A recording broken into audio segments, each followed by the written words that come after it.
Guys, അപ്പം നമുക്ക് നമുക്ക് ഇന്നത്തെ മെയിൻ പരിപാടി എന്ന് പറയുന്നത് സിമ്പിളാണ്. നമ്മുടെ ആൾക്കാരുണ്ടല്ലോ, ആരാണ് നമ്മുടെ റിച്ചസ്റ്റ് ആയിട്ടുള്ള ആൾക്കാർ, അതൊക്കെ ആരാണെന്നാണ് നമുക്ക് നോക്കാൻ വേണ്ടി പോകുന്നത്. The first one is Robert Downey junior. ഏകദേശം 300 മില്യൺ. 300 മില്യൺ ആണ് പുള്ളി. 300 മില്യൺ. ഇനി അടുത്ത ആളെന്ന് പറയുന്നത് കെയ്നു റീവ്സ്. പുള്ളിനെ എനിക്ക് ഭയങ്കര ഇഷ്ടമാണ്. പുള്ളി ഭയങ്കര സിംപ്ലിസിറ്റി ആയിട്ടുള്ളൊരു മനുഷ്യയാണ്. അതായത് പുള്ളിൻ്റെ ഇഷ്ടം പോലെ വീഡിയോസൊക്കെ നമ്മളിങ്ങനെ കാണുന്നുണ്ട്. കെയ്നു റീവ്സ് ആണ് അടുത്ത മനുഷ്യൻ എന്ന് പറയുന്നത്. ഇനി അതിനുശേഷം Adam Sandler Adam Sandler Adam സാൻഡ്ലർ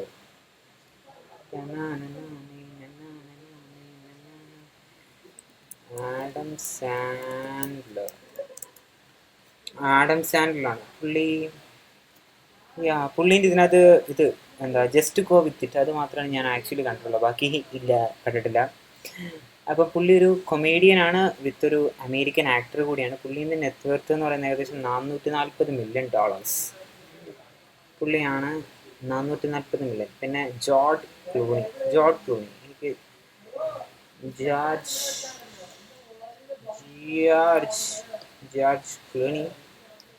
George Cluny 64 years age of ഉണ്ട്. അതേപോലെ തന്നെ പുള്ളിയും ഒരു ആക്ടറാണ്, ഫിലിം മേക്കറും കൂടിയാണ്. പുള്ളീൻ്റെ ഇതിനകത്ത് മറ്റേ വോൾസ് മാത്രമേ എനിക്ക് കൃത്യമായിട്ട് അറിയുള്ളൂ. പിന്നെയും പുള്ളീൻ്റെ മറ്റേ ഓഷ്യൻസ് 11 ബ്രാഡ് പീറ്റിൻ്റെ കൂടെ ഉള്ളതാണെന്നാണ് എൻ്റെ ഒരു വിശ്വാസം. ആണോ? അതെ, ബ്രാഡ് പീറ്റിൻ്റെ കൂടെ തന്നെ ഓഷ്യൻസ് 11 ഉണ്ട്. അപ്പം പുള്ളി ഏകദേശം $550 മില്യൺ ആണ് പുള്ളിൻ്റെ ആസ്തി എന്ന് പറയുന്നത്. ഇനി അടുത്ത ആളെന്ന് പറയുന്നത് ഡെയ്ൻ ജോൺസൺ. ഡെയ്ൻ ജോൺസൺ ഇപ്പം നിങ്ങൾ ഇത് ഇൻസ്റ്റാഗ്രാമൊക്കെ ഒന്ന് നോക്കിയാലും നമുക്ക് മനസ്സിലാവും. പുള്ളീൻ്റെ ഇപ്പോഴത്തെ ഒരു ട്രാൻസ്ഫോർമേഷൻ ഉണ്ട്. വളരെ കിടുക്കാച്ചി സാധനമാണ്. പുള്ളീൻ്റെ ഒരു പടം ഇറങ്ങാൻ വേണ്ടി പോകുന്നുണ്ട്. എന്തായിരുന്നു ആ പടത്തിൻ്റെ പേര്? ഡെയ്ൻ ജോൺസൻ്റെ ഇത് ഇറങ്ങാൻ വേണ്ടി പോവാം. അതിനകത്ത് മറ്റേ പുള്ളിക്കാരത്തിൻ്റെ പേരെന്തായിരുന്നു? മറ്റേ എഡ്ജ് ഓഫ് ടുമാറോ ഉണ്ടായിരുന്നേ. എൻ്റെ മോനെ, ആ പുള്ളിക്കാരത്തിൻ്റെ പേര് ഞാൻ മറന്നുപോയി. എവിടെ ഡെയ്ൻ ജോൺസൺ. പുള്ളീൻ്റെ ആ പടത്തിൻ്റെ പേര് ഞാൻ മറന്നുപോയി. ഗൈസ്, ഇതന്നെ ദ സ്മാഷിംഗ് മെഷീൻ. ഇതാണ് ആ പടം. ഇനി ഇറങ്ങാൻ വേണ്ടി പോകുന്ന പടം എന്ന് പറയുന്നത് സ്മാഷിംഗ് മെഷീൻ. ഇതിൻ്റെ റിലീസ് ഒക്ടോബർ മാസമാണ് റിലീസ്. ഇതിപ്പോൾ ഏതോ ഒരു ഫിലിം ഫെസ്റ്റിവലിൽ പ്രദർശിപ്പിച്ചിട്ടുണ്ടായിരുന്നു. അതേപോലെ തന്നെ ആ ഫിലിം ഫെസ്റ്റിവലിൻ്റെ പ്രദർശിപ്പിച്ച സമയത്ത് പുള്ളി കരയുന്ന വീഡിയോസൊക്കെ ഇൻസ്റ്റഗ്രാമിൽ നല്ല രീതിയിൽ തന്നെ വൈറലായിട്ടുണ്ട്. ഇതിനകത്ത് എനിക്ക് ബ്ലാക്ക് കാത് എനിക്ക് ഇഷ്ടപ്പെട്ടിട്ടുണ്ട്. പിന്നെ റെഡ് നോട്ടീസ് എനിക്ക് ഇഷ്ടപ്പെട്ടിട്ടുണ്ട്. അത് രണ്ടുമാണ് ഞാൻ മെയിനായിട്ട് കണ്ടിട്ടുള്ളത്. പിന്നെ ഇതിനകത്ത് ഇല്ല, പിന്നെ ഞാൻ ഫാസ്റ്റ് എക്സ്, പിന്നെ ഇത് fast and furious franchise. Especially എനിക്ക് റെഡ് നോട്ടീസ് എനിക്ക് ഭയങ്കര ഇഷ്ടപ്പെട്ടതാണ്. കാര്യം പറയാലോ, റെഡ് നോട്ടീസ് എനിക്ക് ഭയങ്കര ഇഷ്ടപ്പെട്ടു. പിന്നെ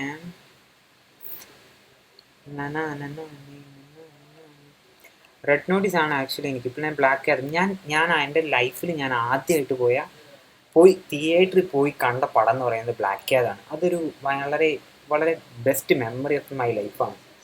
അത് സത്യം. എൻ്റെ അടുത്ത് പൈസ ഇല്ലാതിരുന്നപ്പോൾ എൻ്റെ കൂട്ടുകാരനായിട്ടുള്ള അക്ഷയാണ് എനിക്ക് പൈസ തന്നത്. അവനാണ് എന്നെ തിയേറ്ററിൽ കൊണ്ടുപോയത്. അതൊക്കെ ഭയങ്കര, സത്യം പറയാമല്ലോ, ഭയങ്കര മെമ്മറബിൾ ആയിട്ടുള്ളൊരു കാര്യമാണ്.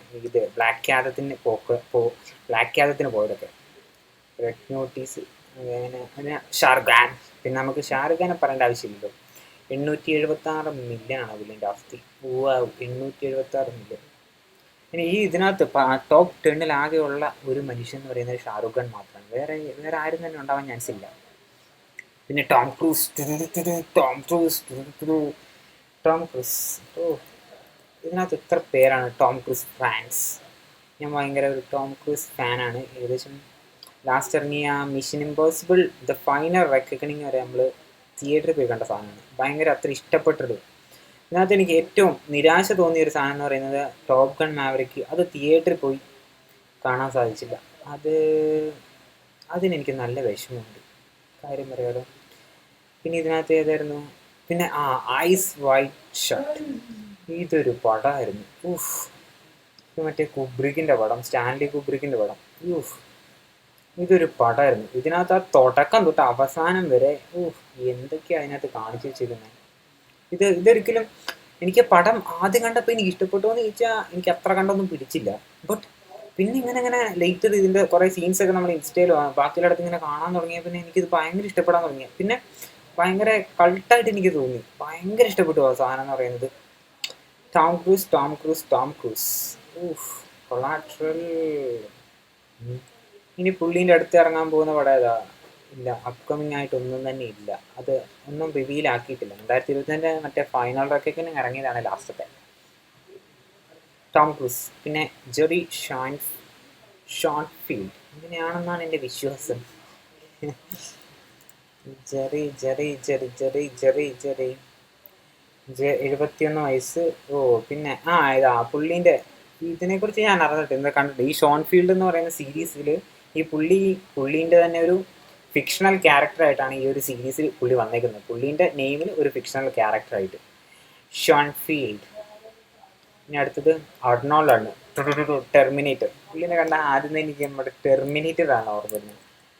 അർണോൾഡ് പുള്ളീൻ്റെ ടെർമിനേറ്റർ. ഇത് കണ്ടോ, ടെർമിനേറ്റർ ആണ്. ടെർമിനേറ്ററിൻ്റെ ഡയറക്ടർ ജെയിംസ് ക്യാമറൂൺ. അതെ, ജെയിംസ് ക്യാമറൂൺ തന്നെയാണ് ടെർമിനേറ്റർ.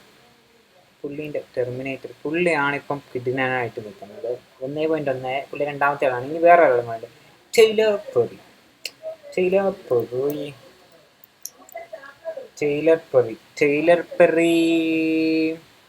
പുള്ളിക്ക് 55 വയസ്സുണ്ട്. പുള്ളി sisters, Tyler Perry's, House of Payne, Straw, Madea's Destination Wedding, ഇങ്ങനെ കുറേയധികം സീരീസ് സിനിമകളിലൊക്കെ ഈ പുള്ളി അഭിനയിച്ചിട്ടുണ്ട്.